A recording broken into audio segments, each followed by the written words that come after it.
ایک آپ تھوڑا سا لوکل اور انٹرنیشنل جو معاملات ہیں ان کو دیکھیں، آپ کو ایک ایجپشن ماڈل بھی نظر آ رہا ہے. ہاں وہاں پہ سی سی صاحب بیٹھے ہوئے ہیں اور وہاں پہ ہر چیز مینجڈ ہے. کیا پاکستان میں کسی ایسے ماڈل کی تلاش ہے جس کی آشیرواد شاید امریکہ بھی دے دے؟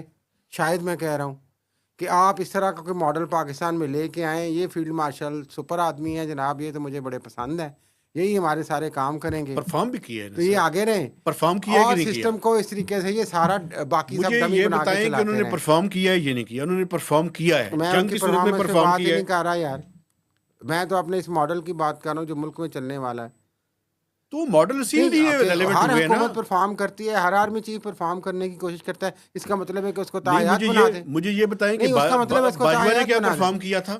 اس کو تاحیات بنا دیں یار. باجوہ نے کیا پرفارم کیا تھا؟ باجوہ نے یہ کہا تھا، سن لیں، بھائی کہ ہمارے یار اگر انڈیا سے جنگ ہو گئی تو ہمارے ٹینکوں میں تو پیٹرول ہی نہیں ہے. یہ باجوہ نے کہا تھا کہ میں نے کہا تھا؟ پتہ نہیں آپ نے سنا تھا یہ باقاعدہ پبلکلی لوگوں نے باہر آ کے بتایا تھا جب وہ پارلیمنٹ میں گئے تھے. جاتا ہے یار پبلکلی، تو ان کے بارے میں بہت کچھ کہا جا رہا ہے، لوگ آ کے بتاتے ہیں تو ہم مان لیں اس کو یار.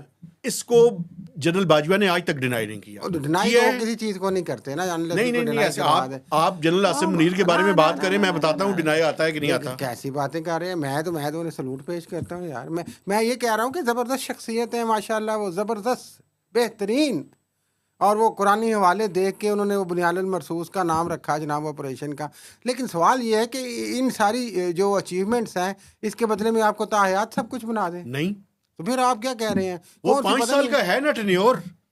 تو اس میں کلیئرٹی ابھی تک کیوں نہیں آ رہی ہے بھائی؟